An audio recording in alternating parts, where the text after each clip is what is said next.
विद्यार्थी मित्रांनो, शासकीय अध्यापक महाविद्यालय अकोला येथील प्रथम वर्षीय विद्यार्थी मी राजानंद इंगळे. मी आज तुम्हाला मराठी हा विषय शिकवणार आहे.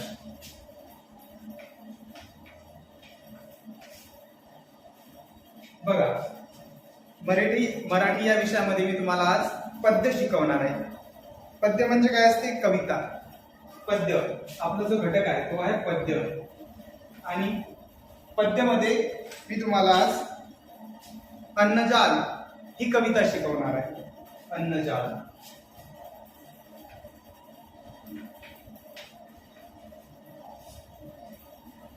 तत्पूर्वी कविता शिकवण्यापूर्वी मी तुम्हाला एक प्रश्न विचारू इच्छितो. कोणी मला सांगू शकते का अन्नजाल म्हणजे नेमके काय असते? तुमच्यापैकी कोणी एखादा विद्यार्थी? अच्छा, ठीक आहे. अन्नजाल म्हणजे अन्नाची साखळी. मीच सांगतो. तर बघा, ही जी कविता आहे, या कवितेचे जे लेखक आहेत, कवी आहेत, त्यांचं नाव आहे हर्ष सदाशिव परचुरे. कोण आहेत कवी? हर्ष सदाशिव परचुरे. हर्ष सदाशिव परचुरे. परचुरे.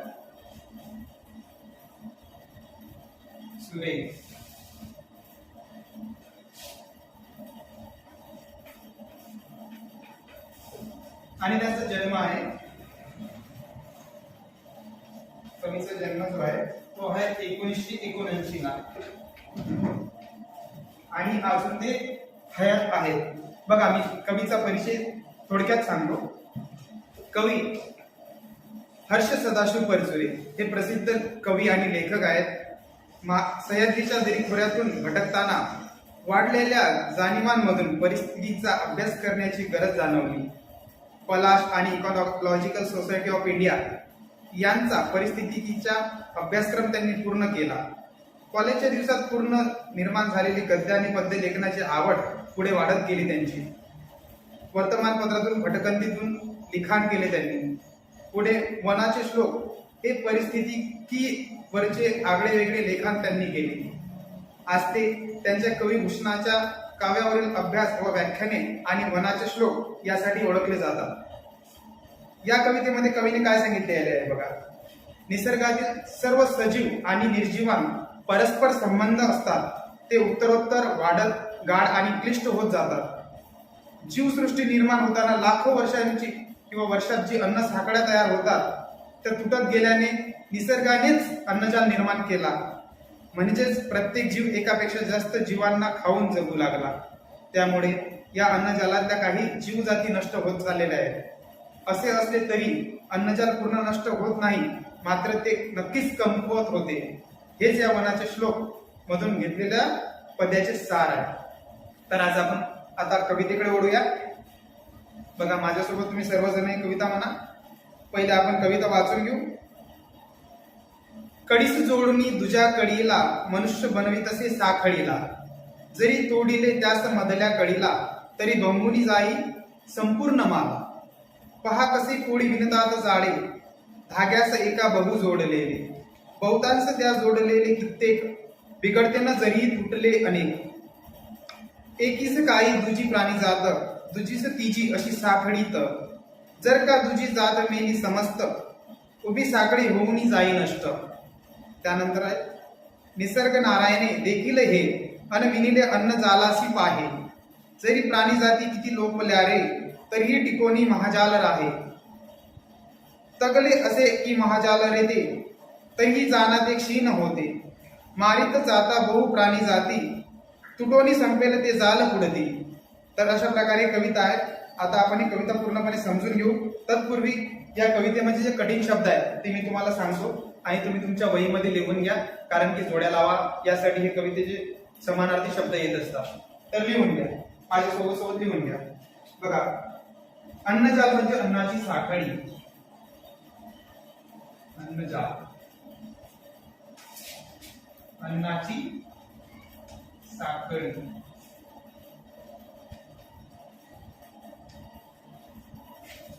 त्यानंतरचा जो शब्द आहे तो कळीस. कळीस कळीस म्हणजे साखळीचा घटक. साखळी घटक. त्यानंतर आहे दुजा म्हणजे दुसऱ्या. दुजा दुसऱ्या. त्यानंतर भंगुनी म्हणजे तुटून जाणे. भंगुनी म्हणजे तुटून जाणे. तुटून जाणे. त्यानंतर आहे माळा. माला म्हणतात. माला म्हणजे गळ्यातील जे माळा असतात ना त्या म्हणजे माळ. हे चला बघा. त्यानंतर आहे बहु म्हणजे खूप. बहु म्हणजे खूप. त्यानंतरचा जो शब्द आहे तो म्हणजे बहुतांश. बहुतांश बहुतांश म्हणजे अनेकांना.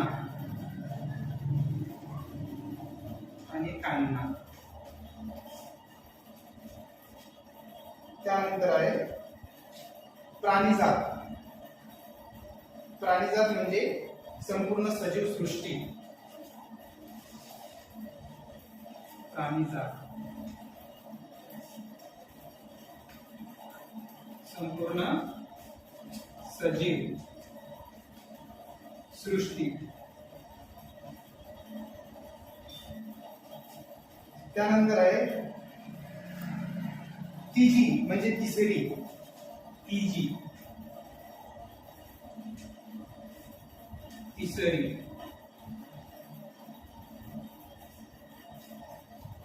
त्यानंतर आहे निसर्ग नारायणी म्हणजे निसर्ग हाच देव. निसर्ग नारायणी म्हणजे निसर्ग हाच देव. निसर्ग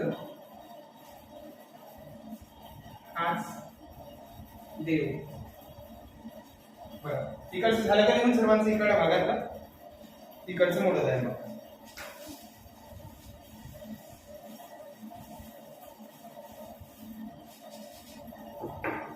त्यानंतरचा जो शब्द आहे तो आहे लोपल्या. लोपल्या हा जरा नवीन शब्द वाटत आहे. लोपल्या. लोपल्या म्हणजे संपणे किंवा संपले. संपले. त्यानंतरचा जो शब्द आहे तो आहे तगले. तगले हा जरा नवीन शब्द दिसत आहे. तगले. तगले म्हणजे वाचले. वाचले. त्यानंतरचा जो शब्द आहे तो म्हणजे जाणा. जाणा म्हणजे जाणून घ्या. जाणा.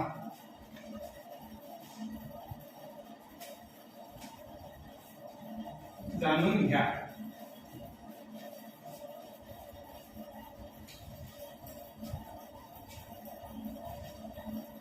आणि शेवटचा शब्द आहे तो म्हणजे पुढती. पुढती म्हणजे पुढती.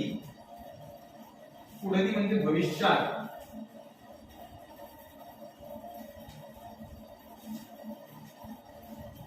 तर आता रायटिंग थांबवा. आपण कविता समजून घेऊ, नंतर परत लिहायचं उरलेलं. तर बघा, सर्वांनी इकडे लक्ष द्या.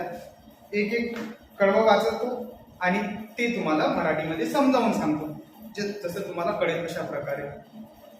बघा, कडीस जोडणी दुजा कडीला मनुष्य बनवीत असे साखडीला, जरी तोडिले त्यात मधल्या कडीला तरी भंगुनी जाई संपूर्ण माला. या ओळीचा अर्थ काय होते बघा. काय असतो? एक कडी दुसऱ्या कडीत गोवून कडीला कडी जुळवून माणूस साखळी बनवित असतो आणि साखळीची निर्मिती कडीला कडी जोडून होत असते.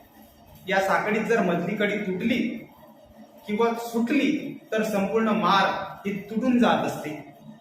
असा या कवितेच्या पहिल्या ध्रुवपदाचा अर्थ आहे. त्यानंतर दुसरं बघा काय म्हणते. त्यानंतर कवी, पहा कसे कोडे विणतात जाळे, धाग्यास एका बहु जोडलेले, बहुतांश त्या जोडलेले कित्येक, बिघडतसे न जरीही तुटले अनेक. कवीला काय म्हणायचं याच्यातून बघा, धाग्याला धागा जोडून कोळी हा कीटक कसे जाळे विणतो ते पहा. याच्यामध्ये या पोस्टरमध्ये दिसलेला आहे बघा. यामध्ये हा जो कीटक आहे ना, हा जाळ्याला जाळे विणून कसं काय एक जाळं बनवत असतो, त्या प्रकारचे हे जाळ आहे. कसे जाळे बनवतो? धाग्याला अनेक धागे जोडत आहे आणि जोडलेले धागे दिसतात बघा. धाग्याला धागा अनेक धागे असे जोडलेले दिसतात. आणि हे कीटक आहे जो धाग्याला धागे जोडत आहे, त्या अनेक तंतूंना अनेक तंतू जोडतो. हे जे आहेत धागे, याला तंतू सुद्धा म्हणतात. तंतूंना अनेक तंतू जोडत राहतो, परंतु त्या संपूर्ण जाळ्यामधले अनेक धागे जरी तुटले, हे संपूर्ण धागे जे याच्यामधले अनेक धागे जरी तुटलेले असतील तरी ते जाळे न बिघडता अखंड राहते. जसं की या कीटकाने हे कोळी बनवलेली आहे आणि हे धाग्यामधला एक दोन धागा जरी तुटला असेल तरी हे संपूर्ण जे जाळं आहे हे तुटून जात नाही, हे अखंड राहतेच. हे प्राणी जातात आहे. त्यानंतर काय म्हणतो कवी काय म्हणतो त्यानंतर, एकीच खाई दुजी प्राणी जात, दुजीच तिजी अशी सगळीत, जर का दुजी जात मेली समस्त, उभी साखळी होऊन जाय नष्ट. यानंतर कवीला काय म्हणायचं आहे की प्राणीसृष्टीचा नियम कसा आहे माहिती आहे का, की एक प्राणी हा दुसऱ्या प्राण्याला खातो आणि दुसरा प्राणी हा तिसऱ्या प्राण्याला खातो. असे त्यांच्या अन्न साखळीमध्ये जर दुसऱ्या प्राण्याची सगळी जमात मेली तर सगळी अखंड साखळी ही मध्येच तुटून जाऊ शकते किंवा नष्ट होऊ शकते. म्हणजे जो मनुष्य आहे किंवा जो प्राणी जात आहे ते एक प्राणी दुसऱ्या प्राण्याला खातो आणि दुसरा प्राणी हा तिसऱ्या प्राण्याला खातो. म्हणजे एकावर एक असे अवलंबून असतात. पण संपूर्ण प्राणीजात हे जर मरत मरत चालली, मानवसृष्टी हे जर मरत मरत चालली, तर मला सांगा काय होणार आहे? त्यानंतर अखंड जे संपूर्ण मानवजात आहे किंवा सृष्टी आहे ते पूर्णपणे संपून जाणार आहे, असं कवीला या ओळीतून म्हणायचं आहे. त्यानंतरच्या ओळीमध्ये कवी काय म्हणतात बघा, निसर्ग नारायणे देखील हे अनविनिले अन्न जालीस पाहे, जरी प्राणी जाती किती लोपल्या रे, तरी टिकूनी महाजाल राय. बघा किती सुंदर म्हणायचं आहे कवीला याच्यामध्ये. काय म्हणतात कवी, निसर्ग देव त्या अन्न साखळीचे व ती मध्यच तुटल्याचे रहस्य जाणत असतो. त्याने दिव्य दृष्टीने ते सर्व काही पाहिलेले असते. जरी अनेक प्राणीजात नष्ट झाली तरी अन्न साखळीचे महाजाल हे टिकून राहील, असे अन्नजाल निसर्ग नारायणाने निर्माण केलेले आहे. कारण की एकाने एक जरी खात प्राणीजात एकावर एक अवलंबून जरी असली तरी निसर्ग नियमाला हे माहीतच होतं की हे प्राणीजात हे कसं काय टिकून ठेवायचं आहे, कसं काय या जीवसृष्टीला टिकून ठेवायचं आहे, हे निसर्ग नारायणाला म्हणजे निसर्ग देवतेला पूर्वीच माहीत आहे. त्यामुळे ते टिकून कसं राहिले अन्नजाल हे निसर्ग नारायणाने पूर्वीच निर्माण करून ठेवलेलं आहे. त्यानंतरच्या ओळीमध्ये कवी काय म्हणतात बघा, तगले असे की महाजाल रे ते तरीही जाण ते क्षीण होते, मारित जाता बहु प्राणी जाती, तुटवणी संपेल जे जाल पुढती. शेवटच्या ओळीमध्ये कवी काय म्हणतात, निसर्ग देवाने निर्माण केलेले हे अन्न साखळीचे महाजाल, निसर्ग देवाने निर्माण केलेले अन्न साखळीचे हे महाजाल आतापर्यंत टिकून राहिले असले तरी ते कमकुवत होत आहेत. कारण अनेक प्राणी जातांना नष्ट केले, त्यांना जीवनाशी मारून टाकले, तर हे अन्नजाल भविष्यात तुटून जाईल. असं संपूर्ण अन्नजाल तुटून गेल्यानंतर प्राणी जात सुद्धा पूर्णपणे नष्ट होऊन जाईल, असं कवीला या कवितेतून म्हणायचं आहे. तर ही कविता खूप छान आहे. ही कविता तुम्ही समजून घ्या. आणि सरतेशेवटी या कवितेतून कवीला हेच म्हणायचं आहे की या विशाल अन्न साखळीत प्राण्यांची हत्या मानवाने करू नये, असा संदेश देत आहेत कवी. आणि आपल्या कवीला हेच म्हणायचं आहे की प्राण्यांची हत्या जर करसाल तर मनुष्य सृष्टीला सुद्धा त्याचा धोका निर्माण होऊ शकतो. त्यामुळे कवीने खूप चांगल्या प्रकारे हे असा संदेश या कवितेतून दिलेला आहे. तर बघा, अन्नजाल ही कविता आज आपण पाहिली. याच्यामध्ये जे कठीण शब्द आहेत ते मी तुम्हाला बोर्डवरती लिहून दिलेले आहेत आणि हे शब्द पूर्णपणे लिहून काढा आणि याचा समानार्थी शब्द घ्या आणि तो शब्द तुम्ही त्यामध्ये वाचत चला, तो पाठ करा, तो विचारात घेत चला. कारण की परीक्षेमध्ये कसं येते बघा, परीक्षेमध्ये काय येते, लोकल्या हा शब्द येते, तगले हा शब्द येते, जाना हा शब्द येते आणि याचे जे समानार्थाचे शब्द असतात ते थोडेसे त्यांची जे दिशा आहे ती थोडीशी मागे पुढे असते.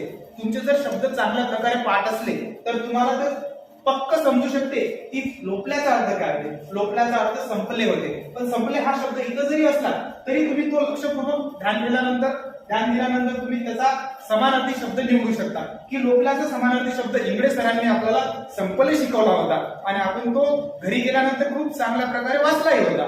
तर आपल्या लक्षात आला तुमचा तो 1 मार्क तिथं येऊ शकते. तर तुम्हाला घरचा अभ्यास मी हाच देत आहे की तुम्ही हे सर्व शब्द वाचून काढा, हे कविता वाचून काढा, या कवितेचा आशय अर्थ मी समजावून सांगितला तो काढा, तो लक्षात घ्या आणि उद्या येताना हे सर्व कविता वाचा. याच्याबद्दल जर तुम्हाला काही समजलं नसेल तर मला पुन्हा परत विचारा, मी खूप चांगल्या प्रकारे तुम्हाला देतो. आणि तुम्हाला लास्टमध्ये मी तुम्हाला हे सांगतो की तुमच्यासाठी हे खूप मोठं होमवर्कच राहणार आहे, कारण की हे पूर्ण कविता वाचून याच्यामध्ये शब्द पाठ करून येणे आणि उद्याच्या तासिकेमध्ये आल्यानंतर सर्वात सुरुवातीला मी पहिले या कवितेमधले जे शब्द आहेत समानार्थी ते प्रत्येकाला विचारणार आहे उभं करून. आणि असं कोणीच म्हणायचं नाही की सर मी नव्हतो. तुमचे जे मित्रमैत्रिणी जे घरी असतील त्यांनाही तुम्ही आज सांगून द्या की इंगळे सरांनी मला हा घरचा अभ्यास दिलेला आहे आणि आपल्या सर्वांना हा करून जावंच लागणार आहे. तर त्यामुळे तुम्ही हे सर्व पाठ करा आणि उद्या आल्यानंतर मी तुम्हाला याबद्दल सर्व विचारणार आहे. तर ठीक आहे, आजचा सेशन आपला इथंच संपला. धन्यवाद.